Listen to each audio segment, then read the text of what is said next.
Hello ka-PUP. My name is Maria Teresa Armendiola.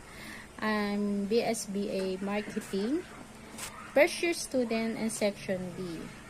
I would like to explain about what is one boundary I've set to protect my mental health this semester. Sa ngayon, nasa crisis tayo. So, isa sa mga pinaghahandaan ko ngayon is para mapangalagaan o maprotektahan ko ang aking mental health is yung pagkakaroon ng limitasyon sa sarili.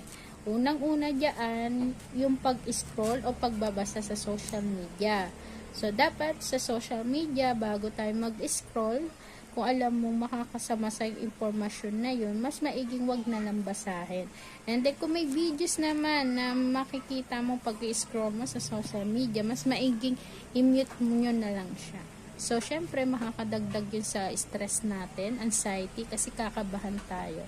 So, makakaramdam tayo na maaaring mangyari din yun sa atin. Kung ano man yung mababasa natin doon sa social media. Pangalawa, kailangan ang exercise sa sarili. So, syempre, kahit papano, may 30 minutes na pag-exercise tayo. Kasi kung mapapansin nyo, pag nag-exercise tayo, bukod sa lulusog tayo, makakalimutan natin yung mga problems natin sa buhay.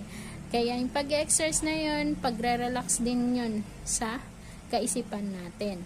And, pangatlo is kailangan may tulog tayo.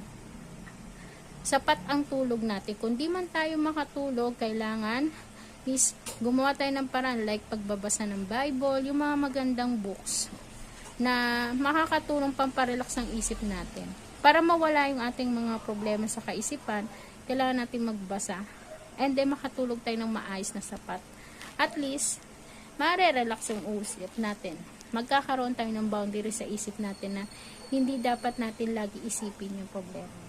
At yung higit sa lahat, ang sasamahan nating tao ay kailangan limitahan din. Kung sa tingin mo, yung tao na yun is hindi magandang kasama or masamang impluwensya, mas maigi siguro na iwasan natin. At kung alam mo namang kung nayayaya ka na sa maling landas, sa maling daan, mas maiging matuto tayo maghindi or umayaw. Para naman yung mga problema na yan, sa darating na future is may iwasan natin yung labis na pag-iisip. Or at least, mawala